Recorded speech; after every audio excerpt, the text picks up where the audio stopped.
The rise of the machines is just around the corner.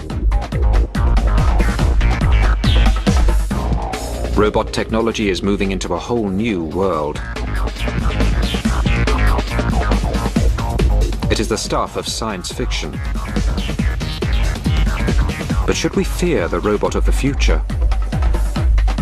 Or welcome innovation designed to make life easier for us all?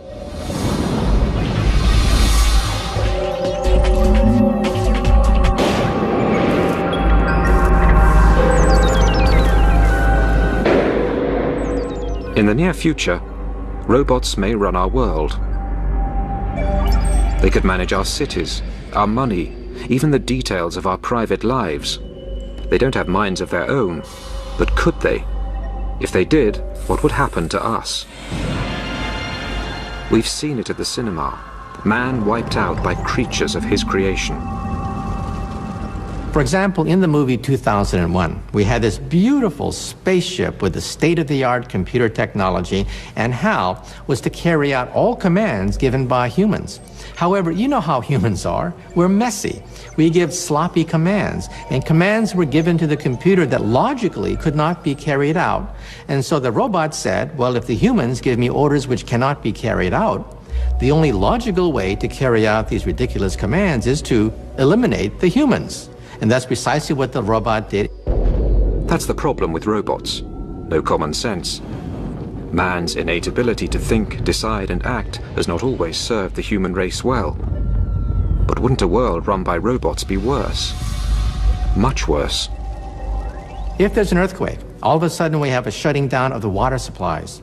And the robot will say, well, we must take care of all the fires that are breaking out. It'll divert all the water to taking care of the fires. And at that point, there's going to be a massive dislocation in the water supply inside a city.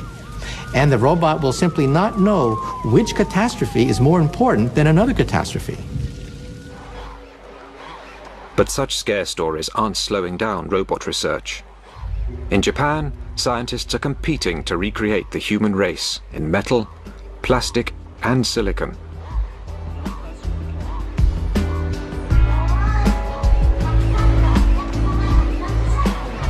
This is Asimo, the first humanoid to walk out of the laboratory and into the real world. It's designed to look friendly, not the kind of robot who'd zap us with a laser.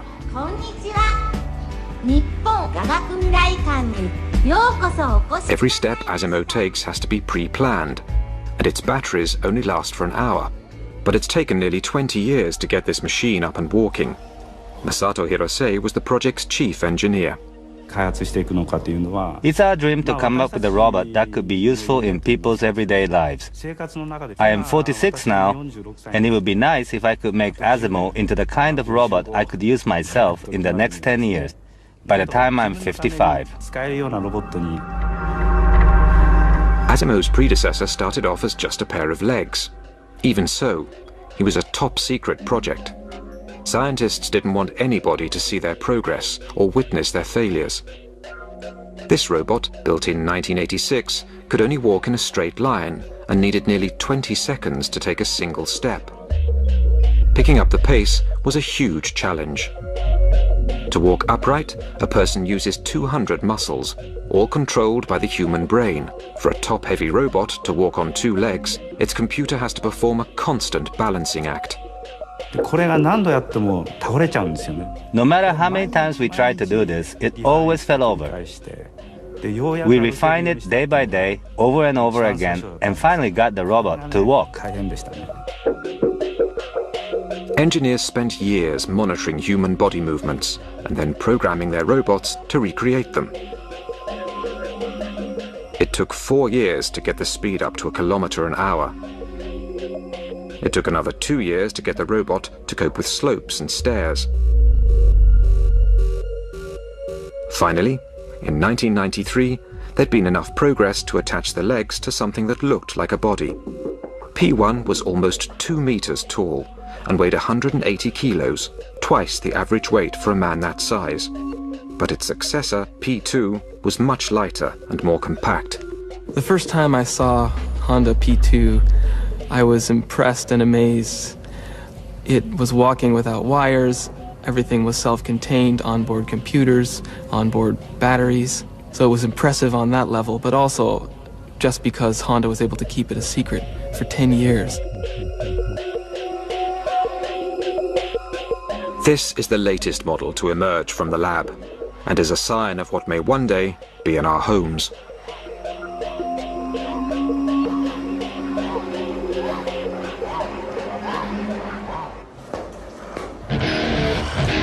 The quest to build the first artificial human is highly competitive. H7 is the result of a multi-million-dollar research project funded by the Japanese government. The objective? The creation of humanoid robots capable of performing complicated tasks, like playing football. Keeping your eye on the ball and kicking it with your feet may be child's play for humans, but it's a major advance for machines.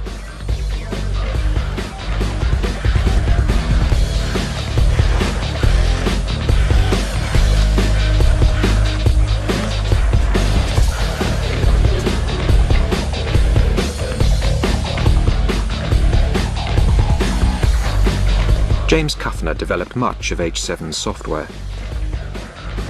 If I tell my daughter to go fetch my keys from the kitchen table, I don't have to tell her, move your left foot in front of the right foot, turn 90 degrees, and then enter the kitchen door. She can do that automatically, and we'd like to get robots to have that level of autonomy. H7 can track the ball with its eyes and make its own decisions about how to follow, catch, or kick it. But there are limits to what it can do of its own accord.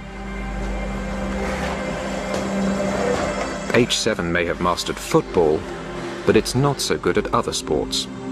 A whole new set of software is needed just to get H7 to pick up a bat. H7 doesn't find the bat by using its camera eyes. Instead, every movement is planned in advance and written into its software. H7 is no use if the bat is put in a different place. The most intelligent robot in the world still can't match the coordination and agility of a toddler.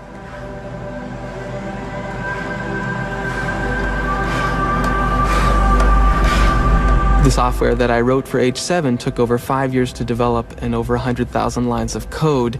And that involved getting the robot to move, pick up an object and put it from location A to location B. It didn't include object recognition, speech recognition, other kinds of sensing like computer vision functions.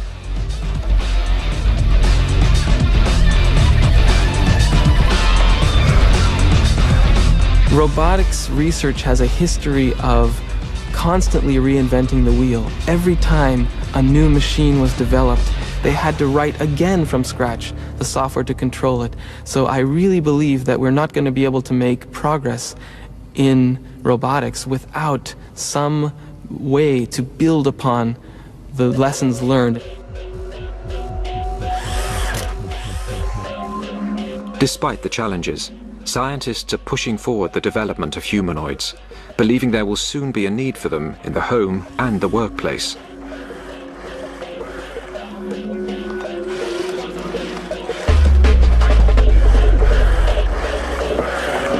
If you take a look at the Japanese population, it is aging rapidly. Labor is extremely expensive. In the United States, because we have a large immigrant population, cheap labor is not such a big problem. Why be satisfied with a mechanical maid or butler when you can get a real maid or a real butler? But in Japan, mechanical servants have a bright future, and not just in the home. Which is why the Japanese government is funding the development of industrial robots. HRP-1 is a remote-controlled robot. In the future, versions of this robot could replace human workers on construction sites. HRP-2 is designed to help people with heavy manual work.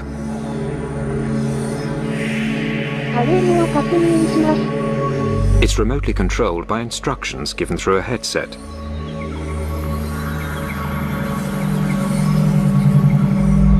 Creating a robotic workforce could be big business, a real boost to Japan's economy. But there are still a few snags to overcome.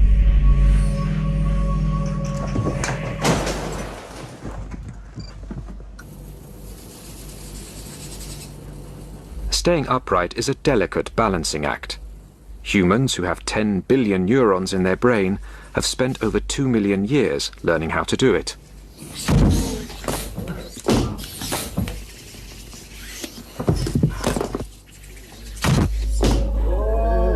Morph 2 is a miniature humanoid, not always on its toes. Like a human, it can sense when it's off balance, but it's not always successful at compensating. But when it does manage to stay upright, its range of movement is impressive.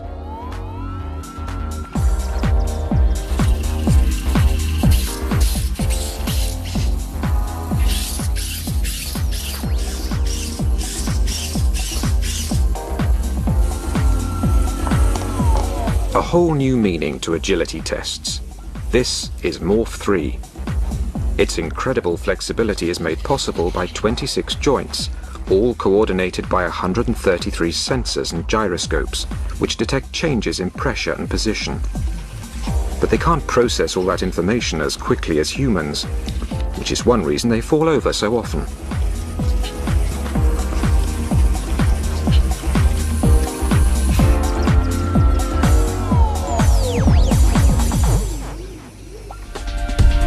While humanoids are still being developed, other robots are already being put to work. PackBot is a robot designed to help the police or armed forces in dangerous operations. One of the classic situations for the PackBot is a situation where a bad guy has barricaded himself inside a building and a police force is outside looking to make an entry. And they have very little information about what is going on in that building.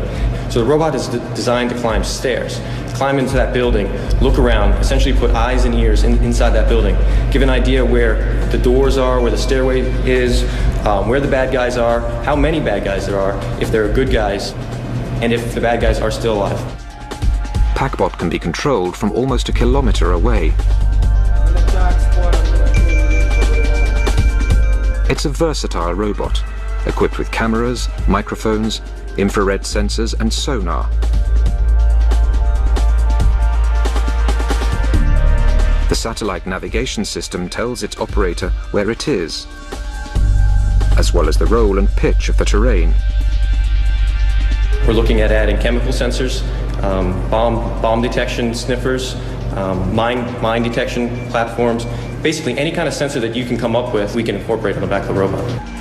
PackBot is housed in an impact-resistant aluminium shell that can survive a 3-meter drop onto concrete at extreme temperatures. It can move at speeds of almost 20 kilometers an hour and through 3 meters of water. If it lands upside down, its flippers turn it over. One reason it's so tough, it has no wires that might break or become disconnected.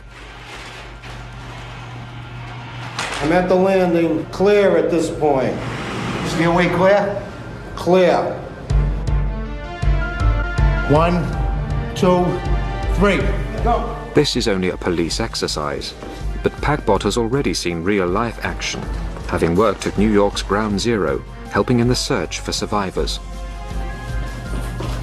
And this is particularly important now where the loss of human life isn't tolerated anymore during war or military action, or civil action for that matter. Scientists are already working on the next generation of PackBots, with even more capabilities. The development of an extending neck will enable the robot to peer around corners. I'm turning the robot. Okay, Tommy, what do you got? 2 people, 1 suspect and 1 hostage. He's got a knife in his right hand. There's a female on the ground. Go.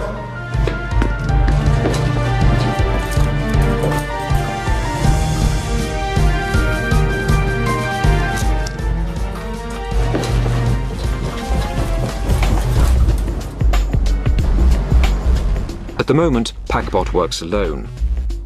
But there are situations when it will be an advantage to have a whole team. This is becoming possible with new technology called Swarm. This group of little robots works cooperatively. At the moment, they are playing Follow My Leader. The inspiration for their software, the behavior of ants and bees. In nature, 20 million individuals, some of the larger societies of ants, all come together and work for a common goal. And they don't have cell phones, they don't have internet, they don't have GPS, but yet they're able to work together collectively and to do complex things like map their environment, form paths, carry food around, communicate information to their nest mates, things like that. So we're trying to get some of that intelligence into robots. Swarm bots can talk to each other without human control. Follow My Leader makes communication easy, especially underground where radio links don't work. The swarm can pass messages through each other until they reach the surface. One robot can say, I need 5 robots to follow me, and 5 robots will run and compete to be the 5 that get to follow, and they'll follow this robot like a train. If one of the robots fails, maybe its motor dies, or maybe it gets caught in a crevice, the world is very difficult. It doesn't matter, because another robot can just jump in and take its place. Teamwork means the swarm can spread out at speed, covering a wide area quickly. The robots can create an up-to-the-minute moving map of the disaster area. So, for example, you could put a lot of swarm members into a burning building, and they could spread out. And they could all have sensors that say where the hot spots are, where the smoke density is, where people might be found. So you've got this map that's growing very quickly. One robot wandering around could never do that. Ultimately, the goal is to construct thousands of swarm robots, clever enough to take on intricate tasks in difficult environments, such as searching for landmines, rummaging through rubble in the aftermath of an earthquake, or even exploring forbidden planets like Mars.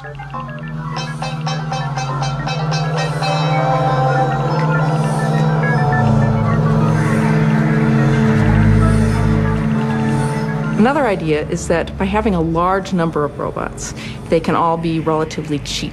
It's not so important if one of them breaks. So now, if you wanted to have a mission on Mars, for example, imagine dropping 1,000 robots. It doesn't matter if 80% of them fail when they're dropped. There's still 20% down there that are running around collecting information. Whereas if you just had one very expensive robot and it broke, the mission has failed. And with these uncomplaining automatons doing the dirty work, there's no risk to human life. Robots can withstand the stresses, the strain, the radiation, the deprivation that exists in outer space. They don't complain, they don't require life support, and they don't have to come back. But space research will have job opportunities for bigger robots too. Robonaut is a remote control robot developed by NASA to work outside a space station where there's danger from space debris and cosmic rays. Safe inside the space station, the astronaut wears a special visor and glove. When he turns his head, the robot's head turns too, and sends back video images of what it can see.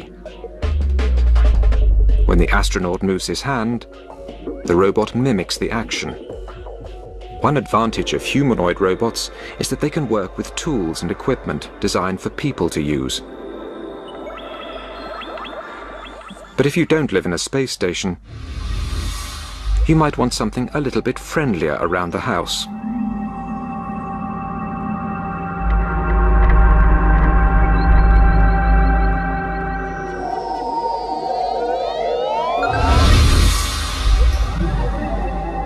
How about a robot that could greet you at the door?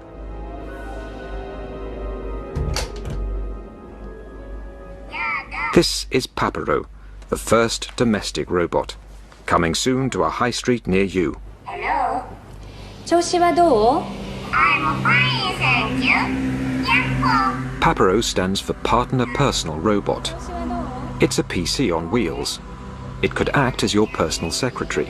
It can take voice messages, send and receive email, even operate the TV. 6チャンネル. Hi, hi. Paparo is programmed to respond to human requests. It recognizes 650 voice commands and speaks 3,000 phrases. It recognizes people by their faces and recalls facts about them, like their blood types and birth dates. You know when Papero is listening to you because its ears turn green.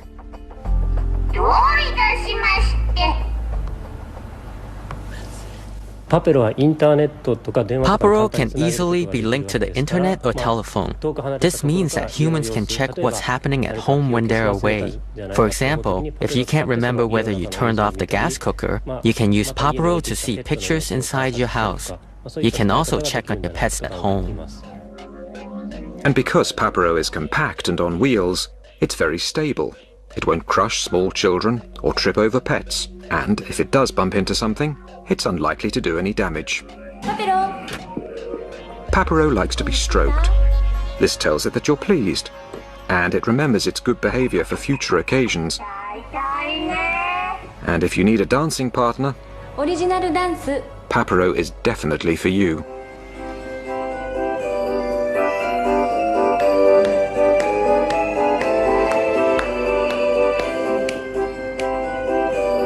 Papero can be as endearing or as irritating as a 2-year-old child.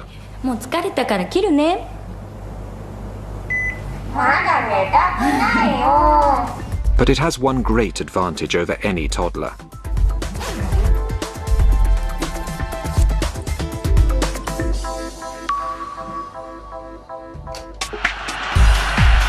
"20 years of research have gone into today's robots.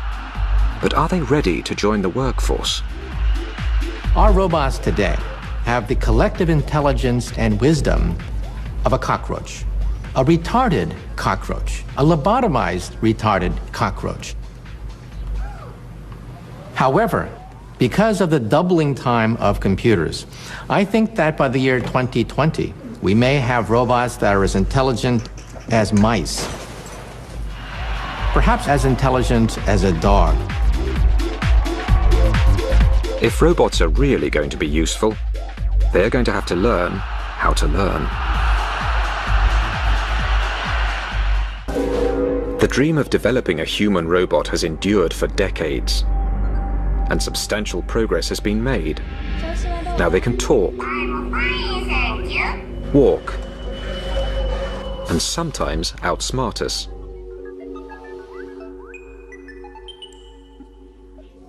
Playing chess against a grandmaster demands intellectual skill. But in 1997, the world's greatest chess player, Garry Kasparov, was beaten by a computer called Deep Blue. So, if they are so clever, why haven't we put them to work yet? The real problem, why we don't have mechanical maids and butlers, is the common sense problem. Things we take for granted are almost impossible to perform by robots. We know that water is wet. We know that strings can pull, strings cannot push. We know that when you die, you don't come back the next day. It would take experts centuries to program a robot to have the common sense of a 2-year-old. So now, robot designers in America are trying a different approach, getting them to learn. Cog is a robot that, like a baby, is learning through experience. Cog has several cameras. Through them it can see objects in wide angle or close up. It can track objects, sense and depict color. You see, robots can see. In fact, robots can see about 10 times better than you can see. But robots don't understand what they are seeing. They don't understand anything more than lines and simple geometric patterns. At first, Cog didn't know where its arms stopped and where an external object began.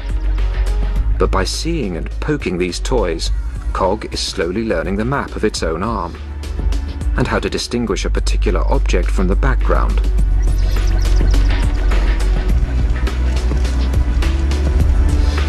Cog now knows that cars move forwards or backwards, not sideways.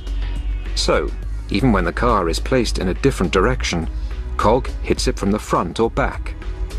If robots can learn from experience, they won't have to be programmed for every task.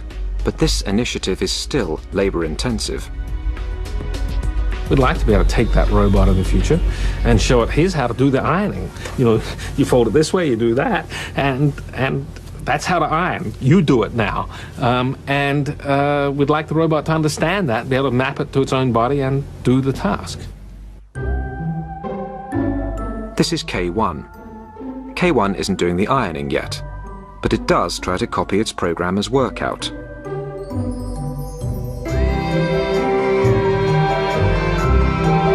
Judging by this performance, no one is going to let it loose on the ironing for some time. Copying is just the first stage of developing intelligence. If K1 is ever going to learn how to do the ironing, it will not only have to know how to hold the clothes and move the iron, it will also have to understand that the aim of the exercise is to get the clothes free from creases. To achieve this, K1's designer, Yasuo Kuniyoshi, sees a future where robots will grow up and learn alongside humans. This might sound like a science fiction story, but I'm talking about a very long term ahead, the far future. It can happen that newborn human babies are assigned partner robots from the beginning and then grow up together with a robot. A robot would learn its human partner's likes and dislikes and adapt its behavior accordingly. But that's a long way off for K1. After all that exercise, it's time to strip off and cool down.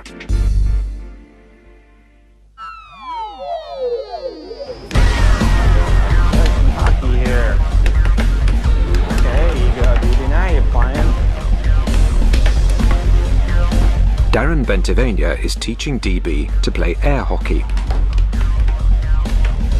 DB's camera eyes have been set up to track the puck's bright colour. So far, so good. As long as the lighting conditions don't change. Now you know how to play it. Alright, getting a little better. But to play the game, DB not only needs to see the puck, but to predict where it will be a few seconds later. That's my score. The puck not always can be seen. Sometimes it goes underneath an arm or it's in a corner. So when this happens, DB cannot see the puck anymore. So it's almost as if you were to play air hockey and somebody was always to do this to you. So you're trying to predict, and then all of a sudden somebody covers your eyes, and then they take your hands away, and now the environment has changed. Yeah, okay, now hogging the puck now. Give it up. Once DB has learned how to keep an eye on the puck, it then needs reasoning skills to decide its strategy.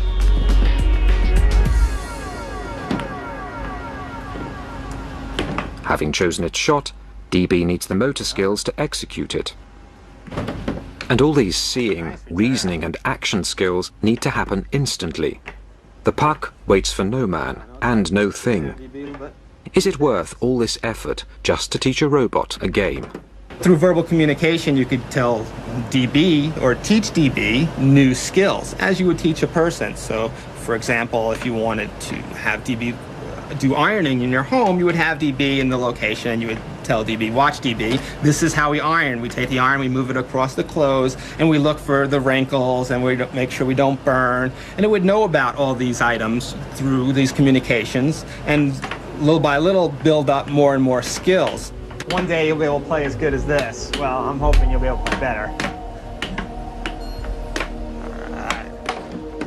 But it's very important that, of course, that you teach your robot well and that it learns well, because you can have things as your robot trying to cook your dog or burn your clothes or break your dishes, and of course this is not what we want.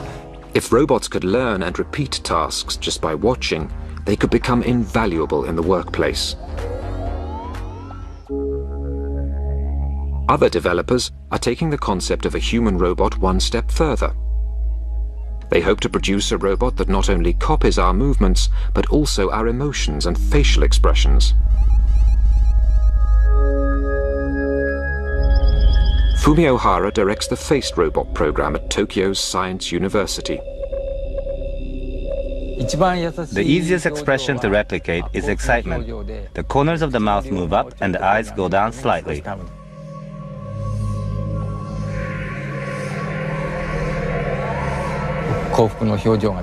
But for surprise, the eyes get bigger and the mouth opens, like this.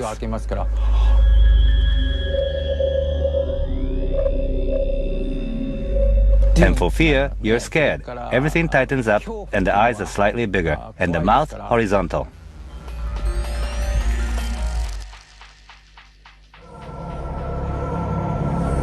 Not exactly a pretty face, but a functioning face, the first of its kind in the world. Silicon is stretched over the skull, made up of semiconductors, wires and pistons. The wires have to be positioned in exactly the right place to replicate the muscles in a human face. But expressions like fear, surprise and anger use similar muscles and can be difficult to tell apart. So it's hard to make the silicon look expressive. We call it virtual communication. We just want to find out how well a machine can fool people by creating realistic expressions.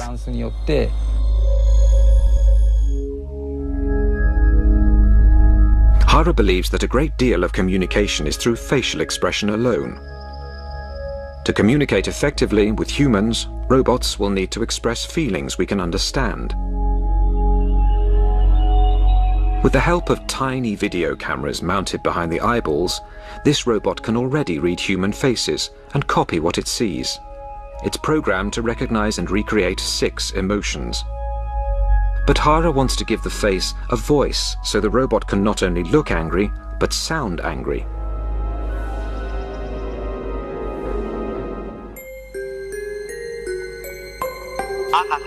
Meet WE4, Mr. Personality.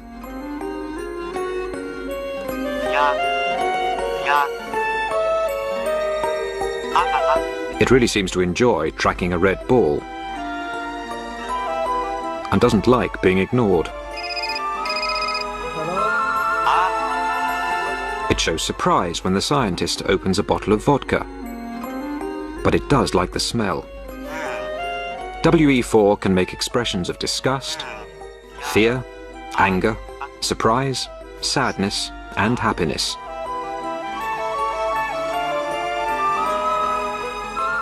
Once a robot can express these reactions spontaneously, it will be well on the way to having a personality. For successful communication, the key issue is compatibility. 2 incompatible people are not likely to become lovers or marry each other. The next step is to make each individual robot's personality harmonize with individual people.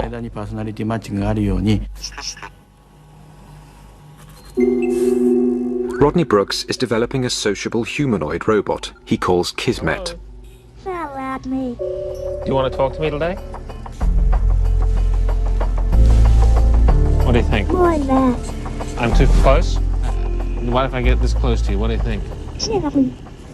Right now, Kismet is modeling a very young infant who doesn't really have language. So it babbles and does turn-taking, as you can do with a young infant, back and forth.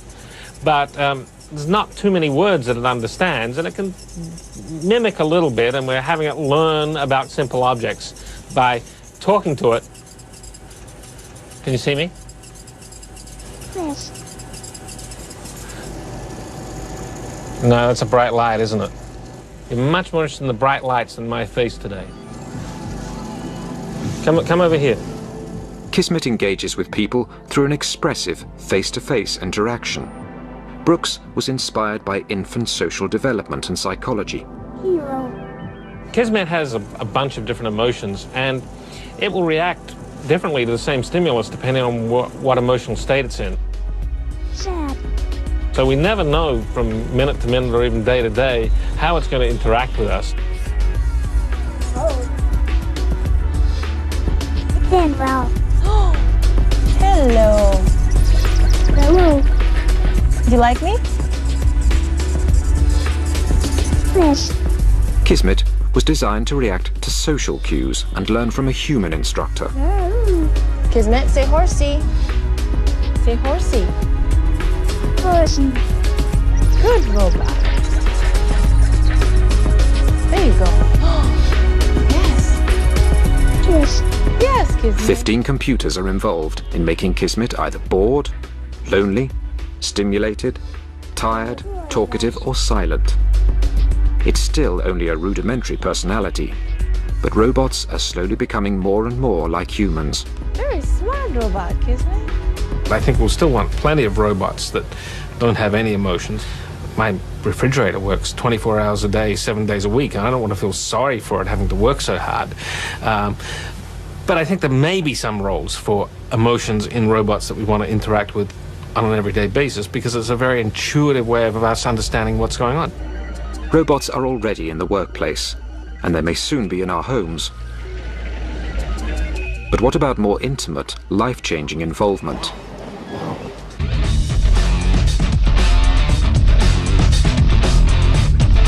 Eric Harper looks like anybody else.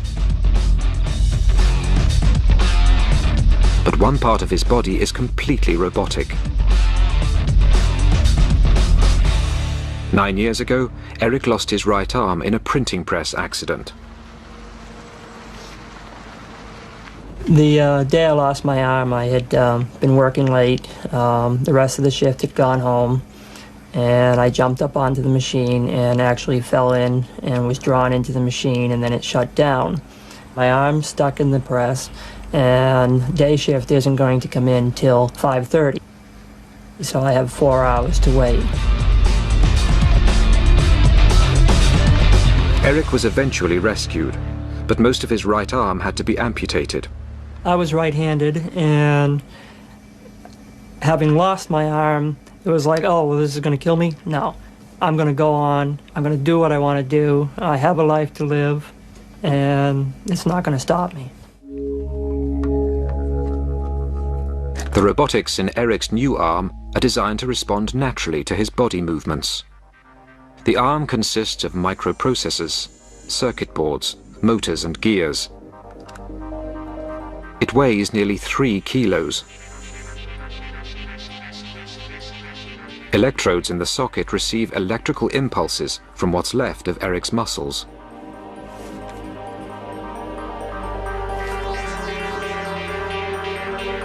A valve seals the vacuum inside his false arm, helping to keep it in place. A computer reads the electrical impulses from Eric's back muscles and bends his robotic elbow, raising his forearm.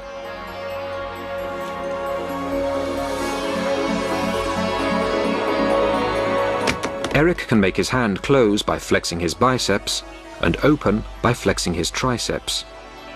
Like all robots, we have to run on battery power, and I have to pop out a battery on the bottom just like this, and then get a new battery and put it back. Occasionally I'll get caught and I'll just run out of energy.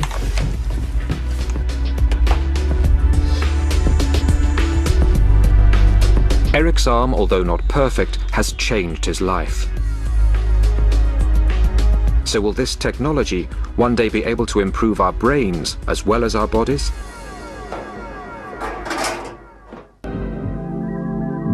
This stroke victim can't move or speak, but an electronic brain implant gives him the ability to operate a computer by the power of thought alone. His thoughts generate electrical activity in the implant, which is picked up by an aerial link to the computer. The signals are then translated into action, and the cursor moves on the screen. The brain is able to communicate with electronic devices really because they speak the same language, which is electricity. A two-way signaling system is being developed so that implants can also receive information from other parts of the body.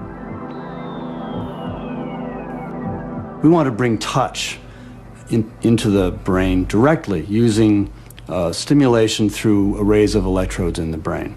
And we think that it will be possible someday for people who are quadriplegic to be able to feel their body again. External brain stimulation is already being put to the test. This is the world's first radio-controlled rat.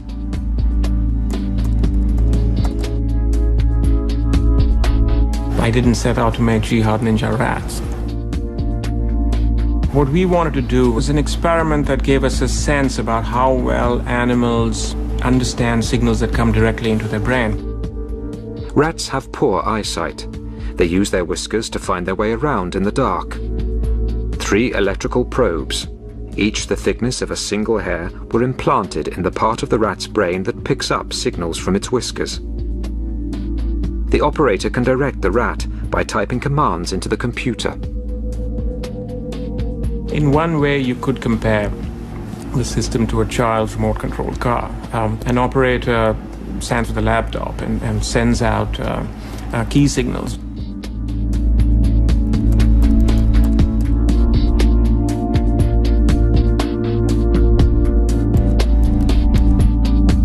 When the signals are turned off, the rat becomes confused until the next signal is given.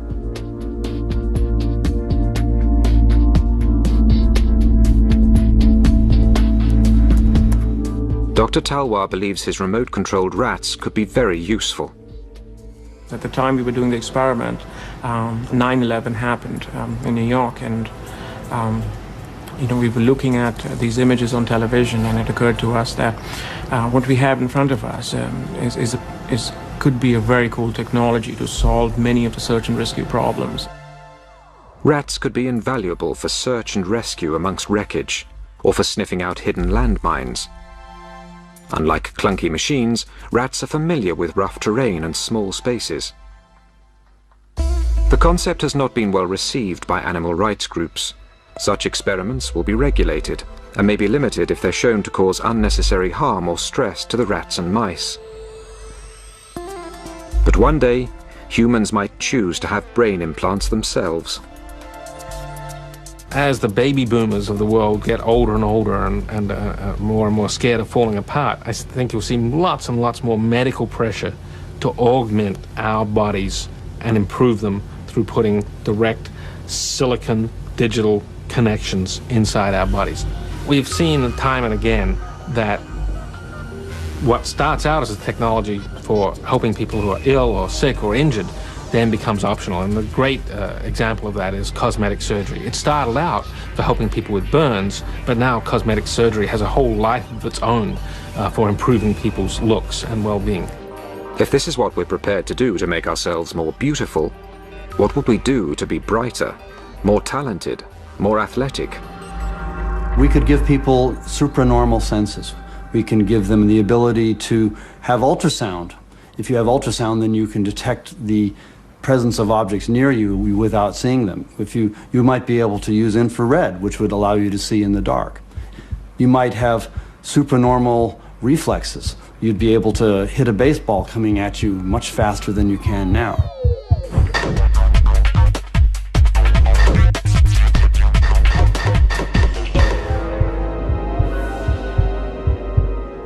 Once you have that, it's not very far to getting a wireless internet connection inside our head. So I fully expect 20 to 25 years from now, a lot of us, our grandchildren especially, will be walking around with wireless internet connections. And there will be robotic devices throughout our environment. Millions of chips will be embedded in our furniture, utensils and clothing. Like in a Disney movie, we'll talk to tea kettles and teacups, and we'll talk to our furniture. And instead of having a robot doctor, our robot doctor could very well be our clothing, for example, with chips in it.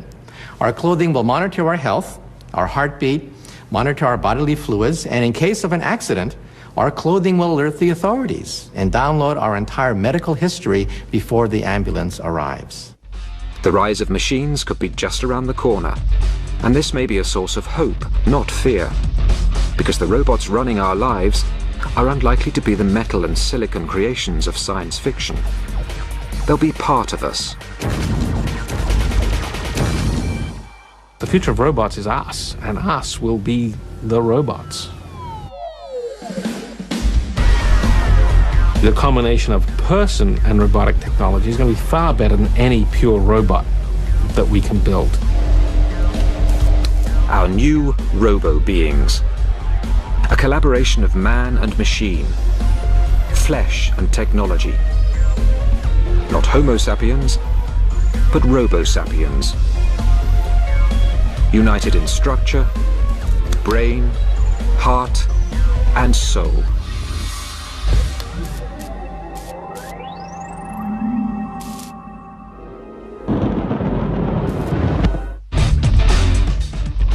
Next tonight, there's a terrifying game of cat and mouse off the coast of Bermuda when American and Soviet subs collided. Nuclear sharks after the break.